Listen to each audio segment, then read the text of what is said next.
Assalamualaikum warahmatullahi wabarakatuh. Alhamdulillah wa asyhadu an la ilaha illallah wa asyhadu anna Muhammadan abduhu wa rasuluhu la nabiyya ba'da. La haula wala quwata illa billah. Amma ba'da. Rekan-rekan mahasiswa yang berbahagia, sesi 12 pemindahan tanah mekanis ini akan membahas tentang pekerjaan galian batu keras, ya.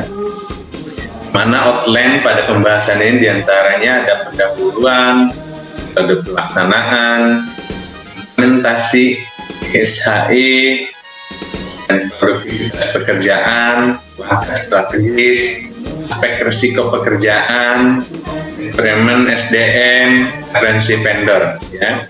Mudah-mudahan kita bisa bahas secara keseluruhan. Oke, mari kita mulai bahas satu persatu. Oke, ini adalah outline pembahasan kita. Nah, pertama-tama adalah kita bahas tentang deskripsi pekerjaan.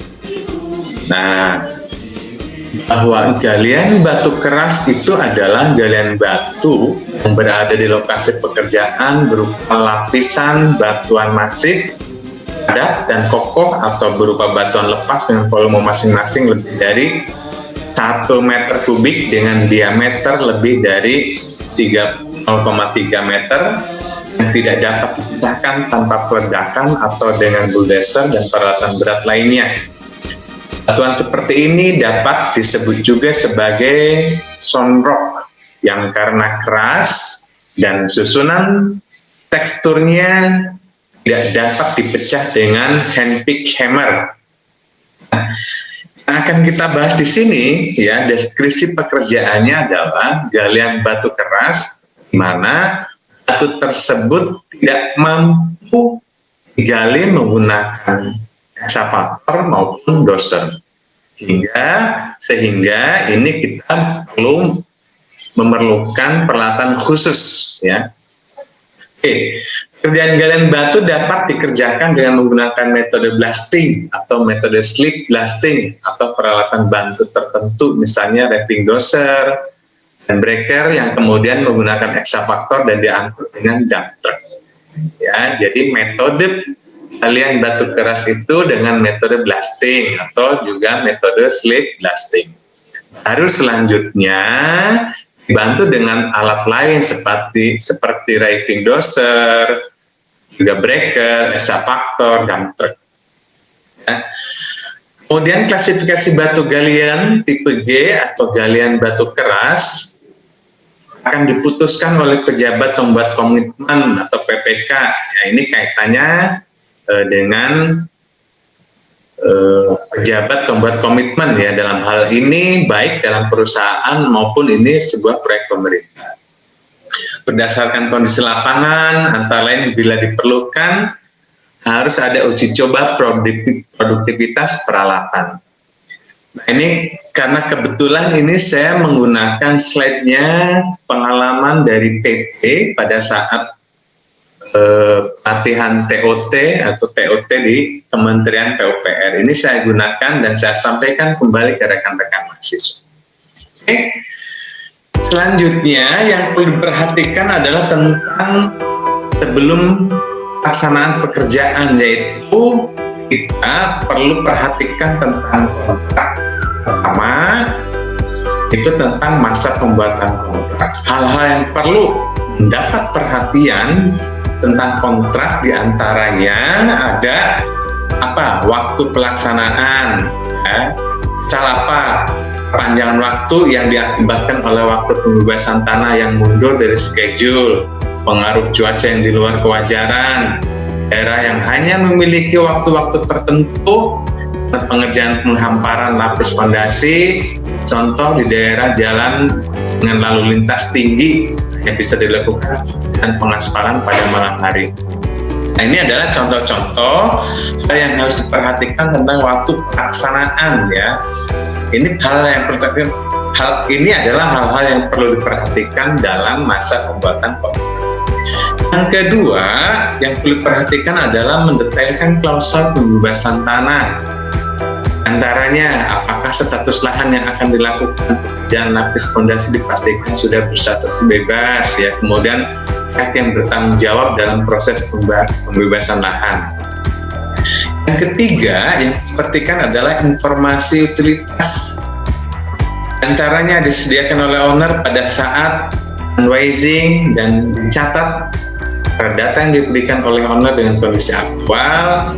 Dan terjadi perbedaan antara informasi dengan kenyataan menjadi tanggung jawab owner. Informasi meliputi jaringan listrik, pipa air minum, saluran, gas, jaringan telepon, dan segala utilitas yang berada di bawah atau di atas tanah. Nah, ini hal penting ya, yang perlu mendapat perhatian. Jadi utilitas yang ada pada suatu pekerjaan itu nanti dalam kontrak, nah ini perlu disepakati di dalam pembuatan kontrak, ini menjadi tanggung jawab siapa. Ini hal-hal penting yang tidak boleh terlewatkan ya, tentang utilitas. Jangan sampai ketika kita melakukan pekerjaan kalian, baik galian batu, apalagi kita galian batu keras itu menggunakan metode blasting, ternyata di dalam ada jaringan listrik atau pipa air minum atau saluran atau pipa gas, ini tentu akan berbahaya. Maka dari itu, ini informasi ini sangat penting ya. Setelah kita mendapatkan informasi ini, maka dituangkan di dalam kontrak, ini menjadi tanggung jawab siapa dan seperti apa metode pelaksanaannya ketika ada utilitas yang dimaksud, agar utilitas yang dimaksud itu tidak terganggu, atau dengan sistem seperti apa pengemenangan terlebih dahulu, dialihkan terlebih dahulu atau bagaimana. Kemudian hal lain yang perlu diperhatikan adalah tentang kegagalan konstruksi, tentang eskalasi, dan tentang masa pemeliharaan. Ini adalah hal-hal penting yang perlu diperhatikan dalam masa pembuatan kontrak. Oke. Yang kedua, masa sebelum pelaksanaan pekerjaan. Nah, ini tentunya setelah kontrak ya. Hal-hal yang harus dilakukan sebelum dimulainya pekerjaan di lapangan, yaitu dari sisi engineering dan sisi quality control.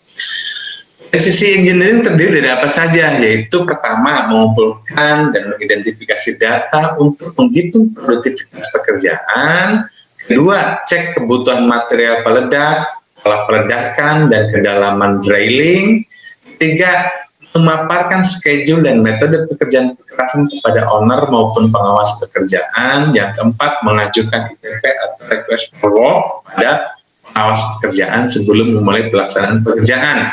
Ini catatan penting dari sisi engineering ya, sebelum pelaksanaan pekerjaan. Kemudian yang kedua adalah tentang quality control. Apa yang perlu diperhatikan? Yaitu pertama, melakukan pengujian tanah yang digali apakah bisa digunakan kembali atau tidak, memastikan daya ledak yang sesuai dengan rencana. Nah, karena ini galian batu, maka kita perlu memastikan daya ledak sesuai dengan rencana.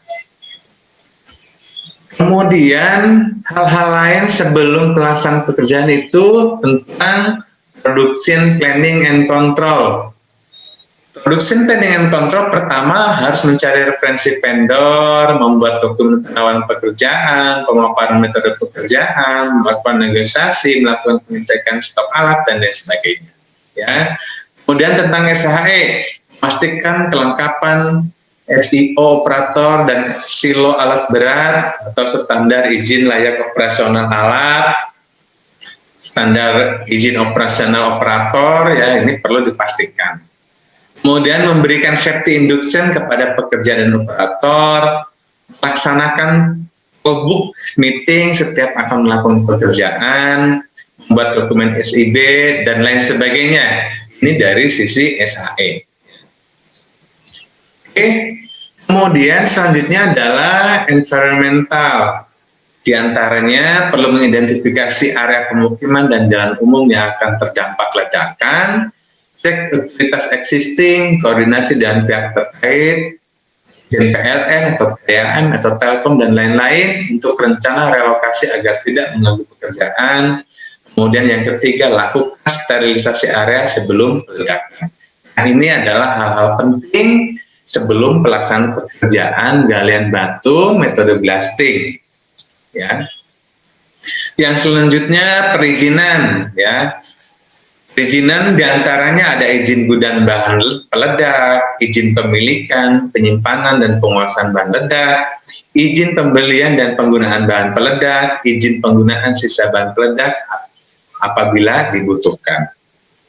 Ini hal-hal penting perizinan yang perlu kita tempuh terlebih dahulu, yang perlu kita dapatkan terlebih dahulu sebelum kita melaksanakan pekerjaan galian batu keras atau blasting atau peledakan batu. Nah, ini diantaranya adalah peralatan-peralatan yang digunakan untuk pekerjaan galian batu keras, ya. Nah, ini ada rock drill, ya, ini semacam coring, semacam pengeboran gitu, tumbukan batuan gitu ya. Gudang bahan, bulldozer reaper, breaker, excavator, dump truck, bulldozer, surveyor, equipment, excavator, PC200. Nah, ini adalah antaranya alat-alat yang diperlukan pada pekerjaan galian batu keras, ya.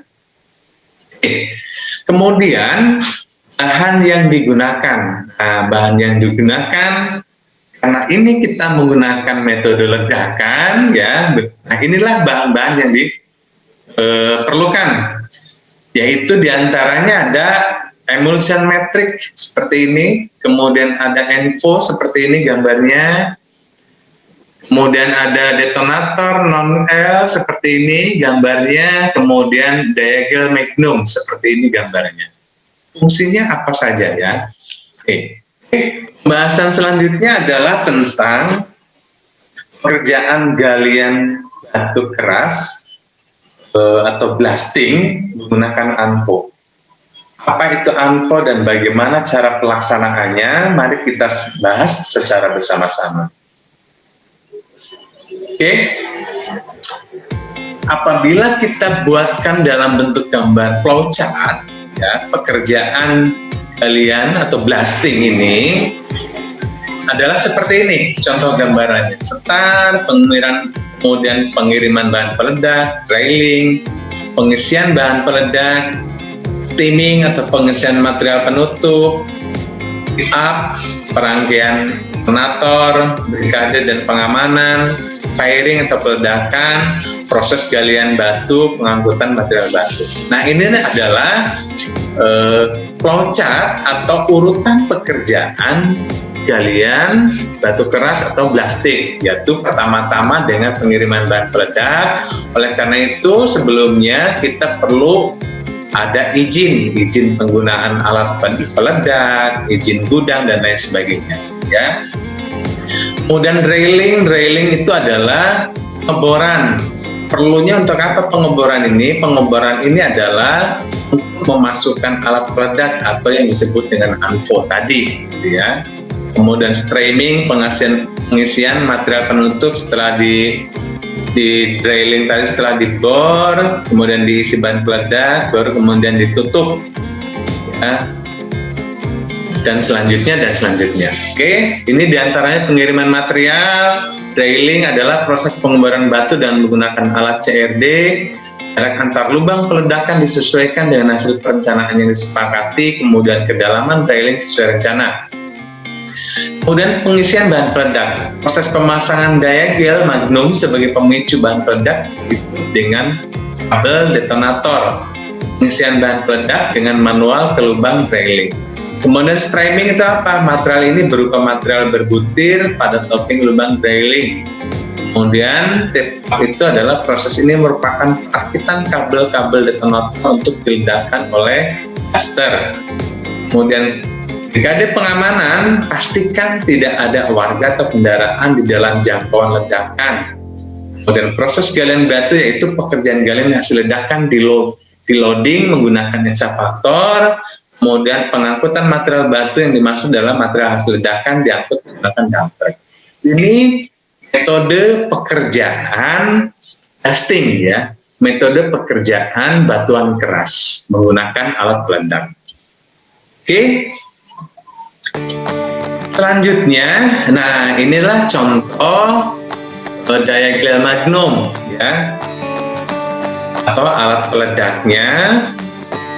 Dan peledak ini spesifikasinya ya, kemudian ini diameter daripada bahan peledaknya, seterusnya dan seterusnya.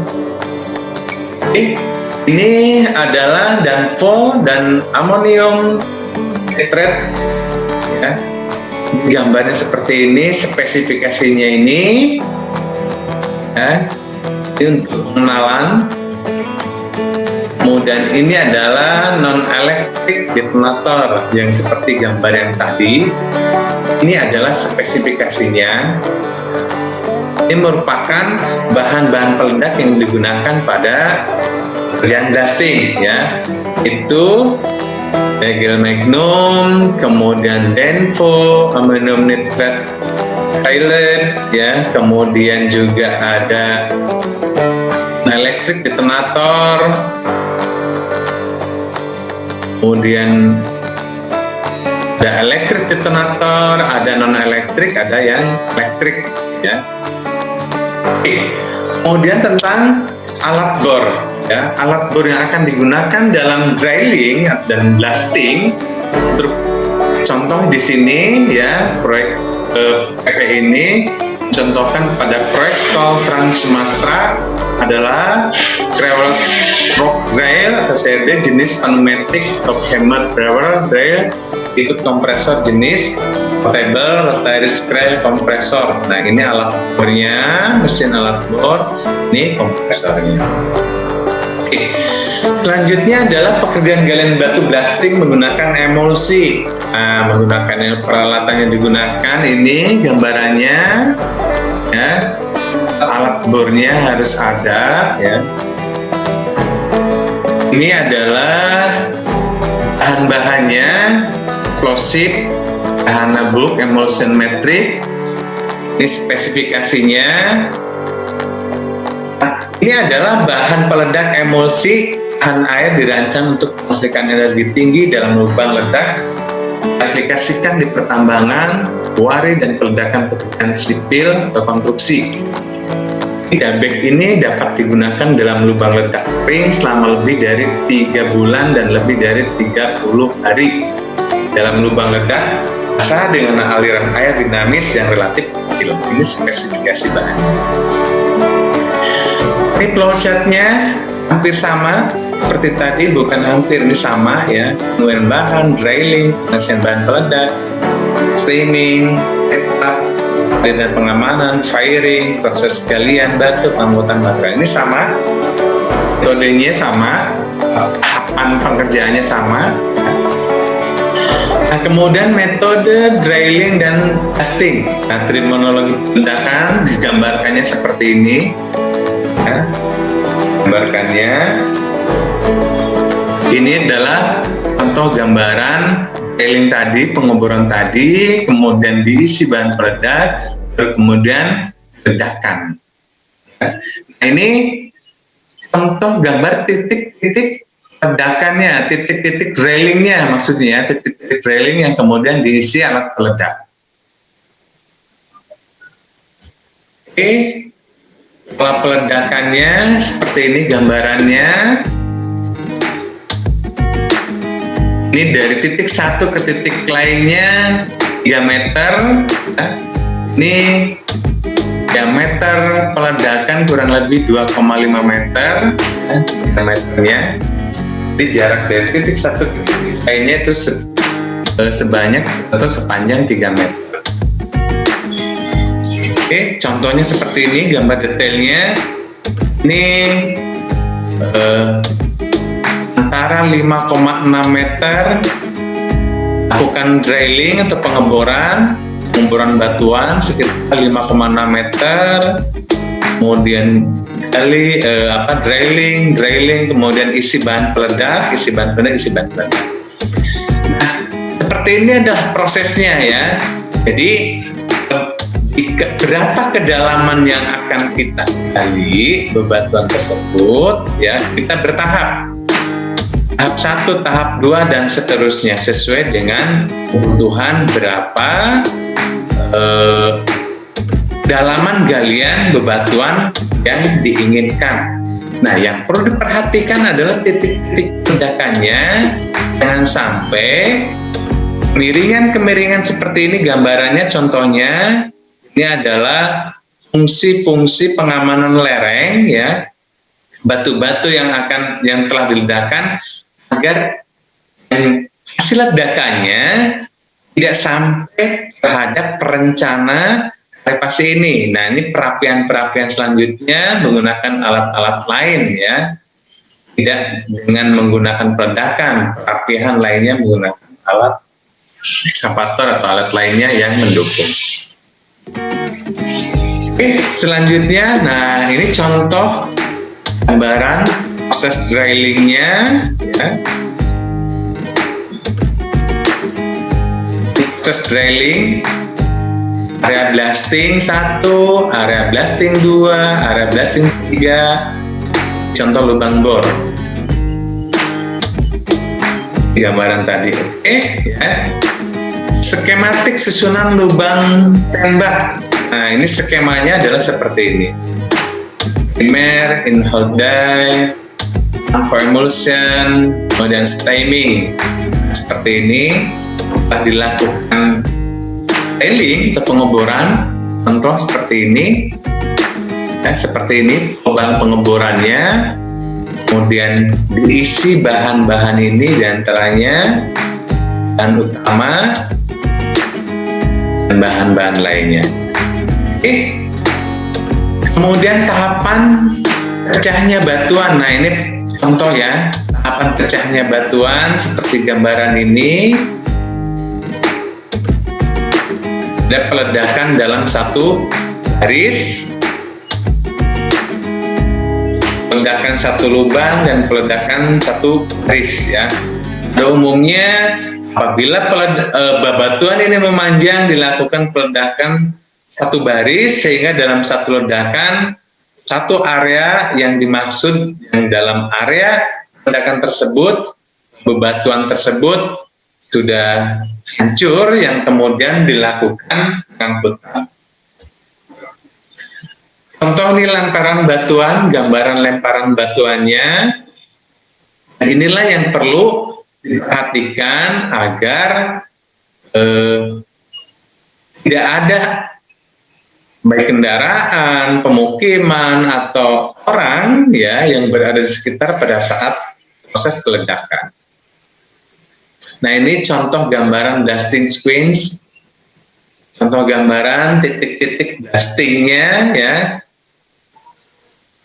Metode satu baris seperti ini ke sini, metode ke sini, dan seterusnya dan seterusnya. Oke, ini contoh gambaran lainnya.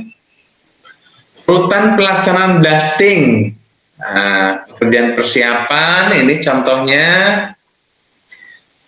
Emulsion atau dabek didesain dapat dipompa menggunakan mobil manufacturing dan dapat di-loading menggunakan flexible loading hose ke dasar lubang dak. Mobil manufacturing truck atau MMT adalah unit yang digunakan dalam proses pengisian bahan peledak emulsi ya, seperti ini contohnya. Oke. Pemboran drilling contohnya ini, kemudian pengisian emulsion. Drilling menggunakan alat bor yang akan digunakan kegiatan drilling dan blasting untuk proyek jalan tol adalah Clever Rock Trail atau CRT jenis pneumatik top hammer crawler drill ya. Ini contoh gambarannya. Proses ketiga, proses keempat, kelima, dan proses keenam, batuan sudah sterilisasi lokasi blasting ya. Nah, ini contoh gambaran ledakannya. Kerjaan peledakan 1 kali sehari pada siang hari. Metode sleeping blast membuat kegiatan pengisian bahan peledak sampai rangkaian detonator dilakukan di hari yang berbeda dengan peledaknya. Nah, jadi hari ini ngisi, besok baru diledakkan. Jangan hari ini ngisi, hari ini diledakkan juga, gitu ya. Ini faktor keamanan yang perlu diutamakan.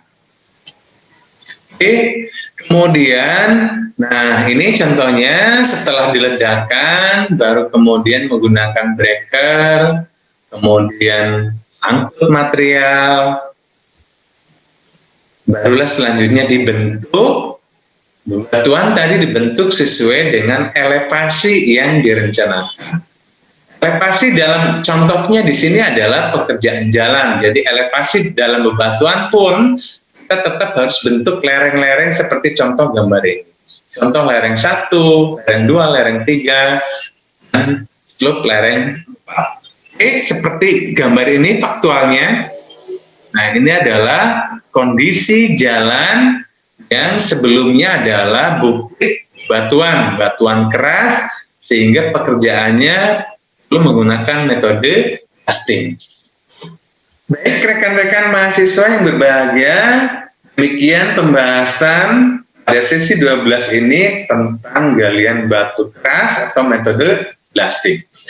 Semoga ini bisa bermanfaat untuk kita semua, kurang lebihnya mohon dimaafkan. Wabillahi taufiq wal hidayah, wassalamualaikum warahmatullahi wabarakatuh.